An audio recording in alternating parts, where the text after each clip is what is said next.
Bien, nos toca hablar de uno de los temas que pues más conflictos genera a la hora de tratar de entenderlo como fenómeno social. Y el origen, bueno, no el origen, no es el único problema. Uno de los problemas para entender el género está en el hecho de pues lo que entiendes como género. La idea de género surge en el siglo XX en Estados Unidos. Pero en el lenguaje inglés no hay bronca con la palabra gender. Solamente significa eso. Algo estrictamente sexual y ya. El problema es que en español la palabra que se traduce como género, de gender a género, en español sí tiene más de un significado más allá de lo estrictamente sexual. Tiene un significado, por ejemplo, literario, de géneros literarios, géneros musicales, etc. Entonces se prestan muchas equivocaciones. Es el primer elemento que hay que considerar. En el lenguaje inglés, Estados Unidos, Gran Bretaña, no hay bronca con eso, pero en los países de habla hispana sí es un conflicto a la hora de definir qué es el género. En español tendríamos estas dos palabras, género y sexo.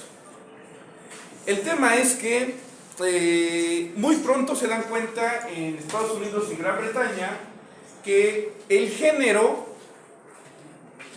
es una construcción social. Es decir, no está dado únicamente por una cuestión biológica. Sí hay una cuestión biológica, pero sobre esa cuestión biológica se montan elementos que ya no son naturales, sino que son una construcción cultural.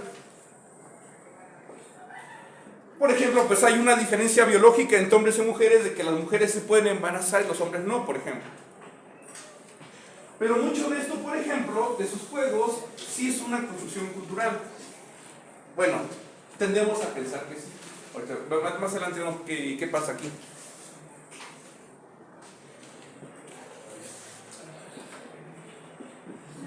En español, la situación aquí se nos facilita un poco, porque, de entrada, lo que sí es natural es el sexo. Eso es natural y esto es biológico. Es decir, las diferencias entre sexos pues son en principio claras. En principio. Los hombres tienen pene y testículos, las mujeres tienen vagina y ovarios, así nos vamos, ¿no? En cambio, las diferencias de género entre hombres y mujeres, estas sí son totalmente culturales.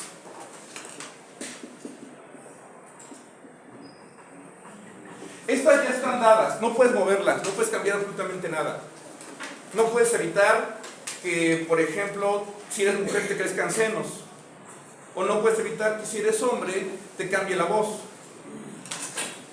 Pero hay diferencias de género que sí son totalmente culturales, que son construidas y que, por ejemplo, determinan, no sé, a veces qué cosas jugamos, qué ropas podemos usar o qué ropas no podemos usar siendo hombres o mujeres. Muy pronto el feminismo construye esta idea de una teoría de género, porque identifica en sí hay una base biológica, pero también hay muchas diferencias entre hombres y mujeres que están dadas por cuestiones culturales, que son cosas que hemos aprendido. Por ejemplo, decía hace rato del caso de la ropa, ¿quiénes usan, por ejemplo, zapatos de tacón rojo? Hoy son las mujeres. En el siglo XVII y XVIII eran los hombres los que usaban los zapatos de tacón rojo. Sí, y tenía todo el sentido del mundo. De hecho, tiene más sentido que un hombre use zapatos de tacones rojos, que las mujeres. Explico. Originalmente, los zapatos de tacón eran usados por los hombres que eran jinetes. Es decir, era una prenda esencial del arma de caballería. Es decir, los hombres más aguerridos usaban zapatos de tacón, porque el zapato de tacón se ajustaba perfectamente a la ¿cómo se llama? A la montura, ¿cómo se llama? La escuela, no, la escuela no. No, sí, la escuela, no. Sí, ¿cómo se llama esa parte? Se me fue el nombre donde pones el pie. Cuando subes al caballo, hay una... No se llaman pedales. Ah. Bueno, ustedes saben a qué parte, ¿no?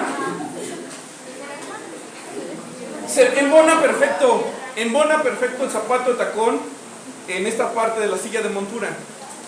Y ayuda a transmitir de manera más eficaz un golpe de un sable, de una lanza, etc. Tiene esa función. Ese era el origen. Pero además, buscaban que además fueran zapatos rojos, porque son muy llamativos en el campo de batalla. Piensen, por ejemplo, todavía siglo XIX, cuántos uniformes militares llevaban o distintivos rojos o en su mayoría rojos. Es más, hasta la fecha incluso hay equipos deportivos que utilizan en su uniforme colores rojos.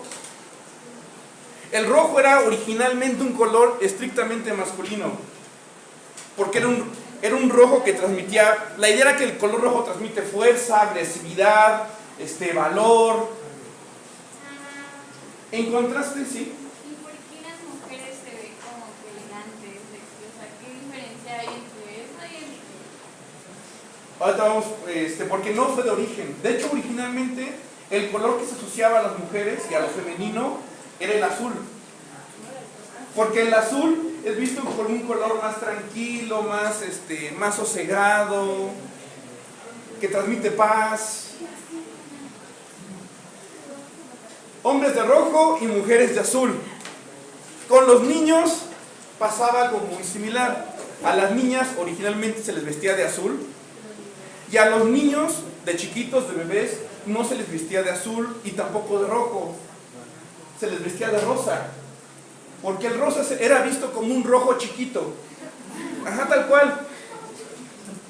El rosa era visto como el color de, pues todavía no tiene la fuerza que tiene un adulto, pero va por ahí. Entonces no puede ser rojo que sea un rosa, que es el rojo chiquito, un rojo más débil. Por mucho tiempo así fue. Así que, señores, no se repriman de usar colores rosas en sus vestidos. Es el origen de la masculinidad. Ahora, ¿qué es lo que pasa? En el siglo XX, a principios del siglo XX, se transforma esta percepción de colores según el sexo, o mejor dicho, según el género. Y empiezan a vestir cada vez más y más a los niños de azul y a las niñas de rojo, y es cuando ahora sí las mujeres empiezan a usar vestidos rojos. Y tiene mucho que ver justamente, principios del siglo XX, con el proceso de liberación femenina.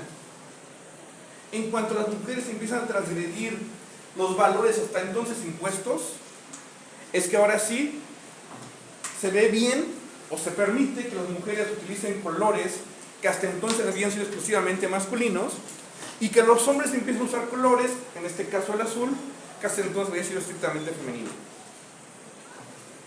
A partir de ahí, no es el único ejemplo, hay más. Ahorita pues ya más hombres, por ejemplo, usan pendientes, tienen perforaciones. Originalmente solamente eran los hombres los que tenían las orejas perforadas. Solamente los hombres utilizaban aretes, en particular los marineros.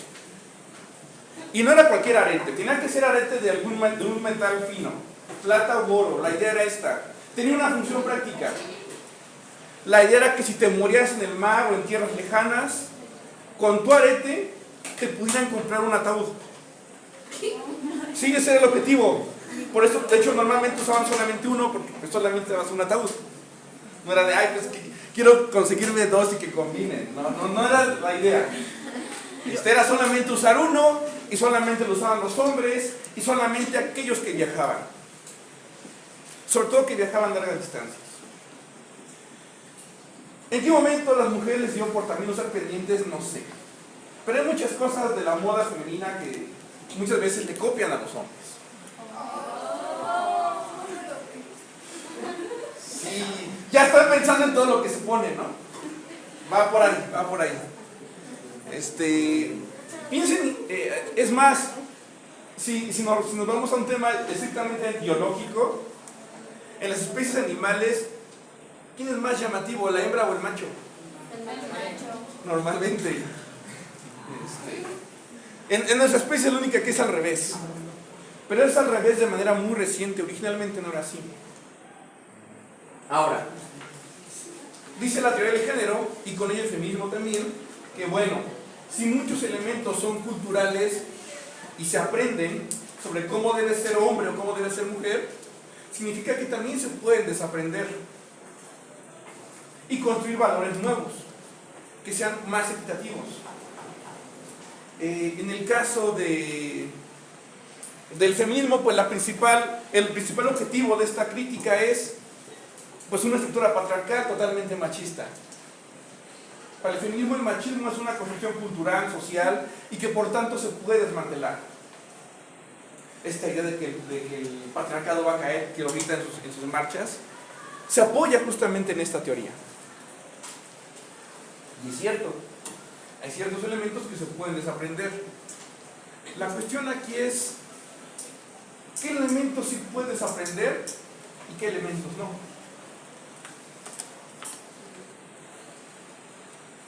Hay una bióloga española que... ahorita se me fue el nombre.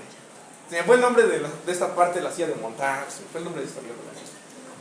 Ella plantea que de origen el hombre crece con un montón de frustración porque no tiene identidad definida. La mujer sí. Y su explicación es esta. En un estricto sentido biológico, todos en cuanto somos engendrados, todos nacemos como niñas.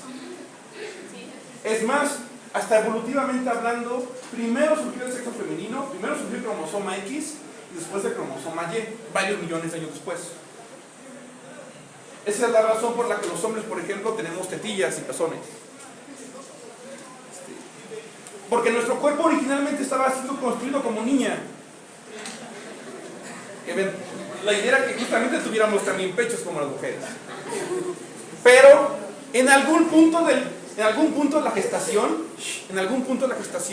se activa el cromosoma Y y le dice al cuerpo, no, espérate, no te tienes que convertir en niña, tú te tienes que convertir en algo distinto.